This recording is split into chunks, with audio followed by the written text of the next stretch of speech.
Bismillahirrahmanirrahim. Alhamdulillahirabbil alamin wa bihi nasta'in ala umuri dunya waddin. Wassalatu wassalamu alal mab'uutsi rahmatan lil alamin sayyidina wa nabiyyina Muhammadin wa ala alihi wa sahbihi ajma'in. Rabbi shrah li sadri wa yassir li amri wahlul 'uqdatam min lisani yafqahu qawli wa saddid lisani wahdi qalbi bihaqqi sayyidina Muhammadin sallallahu alaihi wa alihi wasallam. Pemirsa MJA TV yang dirahmati Allah, alhamdulillah kita kembali bertemu dalam kajian 40 hadis Arba'in An-Nawawiyah, yang pada kesempatan kali ini kita sampai pada hadis yang ke-24. Hadis ini diriwayatkan oleh Imam Muslim an Abi Dzarr Al-Ghifari radhiyallahu anhu anin Nabi sallallahu alaihi wa alihi wasallam fima yarwi anillahi tabaraka wa ta'ala annahu qala ya ibadi inni haramtu dzulma ala nafsi wa ja'altuhu bainakum muharraman fala tadhalamu ya ibadi kullukum dhallun illa man hadaituhu fastahduni ahdikum ya ibadi kullukum ja'i'un illa man at'amtuhu fastat'imuni ut'imkum ya ibadi kullukum 'arin illa man kasautuhu fastaksuni aksukum ya ibadi innakum tukhti'una bil-laili wan-nahar wa ana aghfiru dzunuba jami'a fastaghfiruni aghfir lakum ya ibadi innakum lan tablughu dhurri fatadurruni wa lan tablughu naf'i fatanfa'uni ya ibadi law anna awwalakum wa akhirakum wa insakum wa jinnakum kanu ala atqa qalbi rajulin wahidin minkum ma zada dzalika fil mulki syai'a ya ibadi law anna awwalakum wa akhirakum wa insakum wa jinnakum kanu ala afjari qalbi rajulin wahidin ma naqasa dzalika min mulki syai'an ya ibadi law anna awwalakum wa akhirakum wa insakum wa jinnakum qamu fi sa'idin wahidin fasa'aluni fa'ataitu kulla wahidin mas'alatahu ma naqasa dzalika mimma indi illa kama yanqusul mikhyatu idza udkhilal bahra ya ibadi innama hiya a'malukum uhsiha lakum thumma uwaffikum iyyaha faman wajada khairan falyahmadillah wa man wajada ghaira dzalika fala yalumanna illa nafsah. Hadis ini adalah hadis qudsi. Sayyidina Abi Dzarr Al-Ghifari mengatakan Rasulullah sallallahu alaihi wasallam meriwayatkan bahwa Allah Subhanahu wa taala berfirman. Artinya hadis ini masuk ke dalam hadis qudsi, yaitu hadis yang dari Allah Subhanahu wa taala maknanya, namun lafadznya tidak harus dari Allah seperti itu persis. Bisa jadi itu lafadz sesuai dengan maknanya disampaikan oleh Nabi Muhammad sallallahu alaihi wasallam. Dan hadis qudsi ini berbeda dengan Al-Quran. Al-Quran itu sesuatu yang lafadznya seperti itu, maknanya pun seperti itu, langsung dari Allah Subhanahu wa taala. Sedangkan hadis qudsi lafadznya tidak harus persis seperti itu. Dalam hadis qudsi ini Allah Subhanahu wa taala menyatakan, wahai hamba-hambaku, sesungguhnya aku mengharamkan sifat zalim, sikap kezaliman atas diriku sendiri. Artinya Allah Subhanahu wa taala menyatakan bahwa Allah maha suci dari kezaliman. Tidak pernah setitik pun Allah menzalimi siapapun. Tidak pernah menzalimi hambanya. Mustahil Allah Subhanahu wa taala bersikap zalim. Karena itu kata Allah, wa ja'altuhu bainakum muharraman. Aku juga jadikan sifat zalim itu haram di antara kalian, fala tadzalamu. Maka jangan ada di antara kalian yang saling menzalimi. Bahkan kata Rasulullah dalam sebagian riwayat, az-zulmatu, kezaliman itu merupakan kegelapan nanti di alam kubur, merupakan kegelapan nanti di hari kiamat. Allah juga menyatakan dalam hadis qudsi ini, wahai hamba-hambaku, sesungguhnya kalian semua dalam keadaan bingung, gak tahu cara menyembah Allah, gak tahu cara mengenal Allah Subhanahu wa taala, gak tahu cara mengingat Allah, gak tahu cara mendekat kepada Allah, illa man hadaituhu, kecuali siapa yang aku beri petunjuk. Karena itu Allah katakan fastahduni, maka minta kepadaku petunjuk, pasti aku akan berikan petunjuk kepada kalian. Allah juga menyatakan, wahai hamba-hambaku, sesungguhnya kalian semua dalam keadaan lapar, kecuali siapa yang aku berikan makan. Karena itu minta kepadaku makan, pasti aku akan memberikan makanan kepada kalian. Artinya Allah akan memudahkan sebab-sebab rezeki kepada orang tersebut.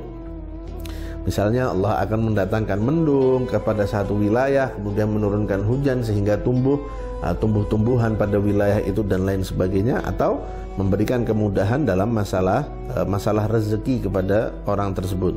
Artinya Allah juga ingin menegaskan dalam hadis ini bahwa rezeki yang kita terima itu pada hakikatnya bukan hasil kerja keras kita, tapi pada hakikatnya adalah karunia dari Allah Subhanahu wa taala, pemberian dari Allah Subhanahu wa taala. Allah juga mengatakan, wahai hamba-hambaku, sesungguhnya kalian semua itu dalam keadaan telanjang kecuali siapa yang aku berikan pakaian. Karena itu minta pakaian kepadaku, niscaya aku akan memberikannya kepada kalian semua. Aku akan mudahkan kalian semua mendapatkan penutup aurat bagi kalian. Dalam arti Allah Subhanahu wa taala akan memudahkan rezeki, akan memurahkan rezeki orang itu sehingga mampu memenuhi kebutuhannya yang primer terutama. Kemudian Allah Subhanahu wa taala menyatakan, wahai hamba-hambaku, sesungguhnya kalian itu senantiasa berbuat dosa sepanjang hari, senantiasa berbuat kesalahan di pagi dan sore hari. Namun aku juga senantiasa memaafkan semua dosa-dosa kalian.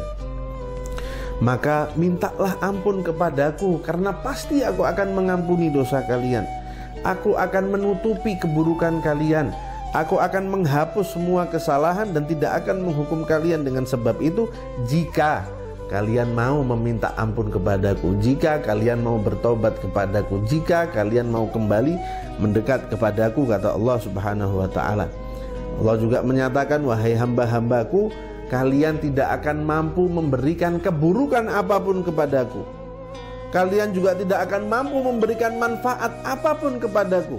Karena itu dinyatakan oleh para ulama, kemaksiatan yang kita lakukan itu nggak merugikan Allah. Begitu juga ketaatan yang kita lakukan itu juga Allah nggak mendapat manfaat apapun dari ketaatan itu.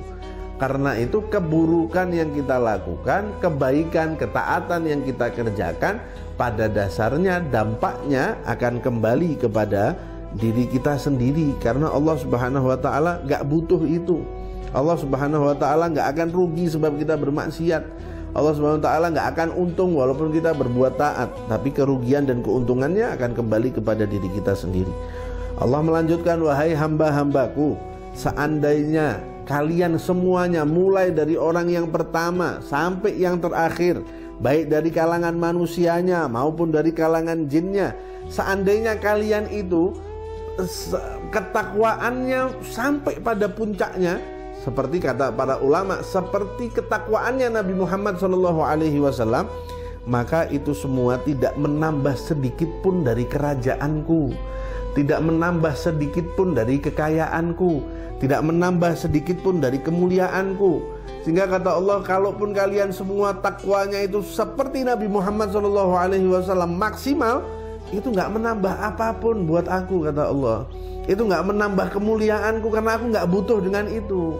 Karena itu gak memberikan manfaat apapun buat aku. Begitupun sebaliknya, kata Allah, seandainya kalian itu jadi orang yang paling buruk, seandainya kalian itu jadi orang ahli maksiat yang luar biasa seperti iblis misalnya, kalian semua keburukannya itu seperti iblis, itu gak akan mengurangi kemuliaanku sedikit pun, kata Allah Subhanahu wa taala.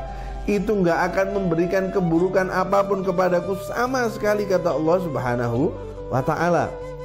Allah juga menegaskan, wahai hamba-hambaku, seandainya kalian semua berkumpul di satu tempat, yang jinnya, yang manusianya, dari yang pertama sampai yang terakhir, kemudian memohon, meminta hajat kepadaku, lantas masing-masing aku berikan hajatnya, itu gak mengurangi kekayaanku sedikit pun. Sebagaimana kata Allah, jika ada jarum dicelupkan ke dalam lautan, lantas jarum itu diangkat, lautan itu pun juga gak berkurang. Kata Allah, seperti itu permisalannya. Kalaupun semuanya aku berikan hajatnya, semuanya aku berikan permohonannya, maka gak ada yang berkurang sedikit pun dari kerajaanku. Allah di akhir hadis qudsi ini Allah mengatakan, wahai hamba-hambaku, sesungguhnya itu semua hanyalah amal perbuatan kalian yang aku catat, lantas nanti akan aku berikan ganjarannya. Kalau perbuatan itu baik, aku akan berikan ganjaran kebaikan. Tapi kalau perbuatan itu buruk, maka juga ganjarannya adalah berupa siksa dari Allah Subhanahu wa ta'ala. Dan itu semua bukan kezaliman, kata Allah. Itu semua amal kalian yang aku catat dengan rapi, kemudian akan aku berikan ganjarannya kepada kalian. Faman wajada khairan, maka siapa di antara kalian yang mendapatkan kebaikan karena dia beramal baik, lantas dia mendapatkan kebaikan, falyahmadillah, maka hendaknya dia memuji, bersyukur kepada Allah Subhanahu wa ta'ala. Kenapa? Karena dia mampu melakukan kebaikan itu sebab kemudahan dari Allah, dan pahala yang dia dapatkan juga murni adalah karunia dari Allah Subhanahu wa ta'ala, sehingga yang harus dia lakukan adalah bersyukur kepada Allah. Tapi kata Allah, siapa orang yang mendapati sebaliknya, artinya dia mendapatkan keburukan karena dia mengerjakan keburukan, fala yalumanna illa nafsah, maka jangan dia menyalahkan siapapun kecuali dirinya sendiri. Sebab Allah Subhanahu wa ta'ala sudah memudahkan, memfasilitasi dia untuk berbuat kebaikan, namun dia tidak memanfaatkan fasilitas itu, sehingga dia yang pada hakikatnya merugikan dirinya sendiri.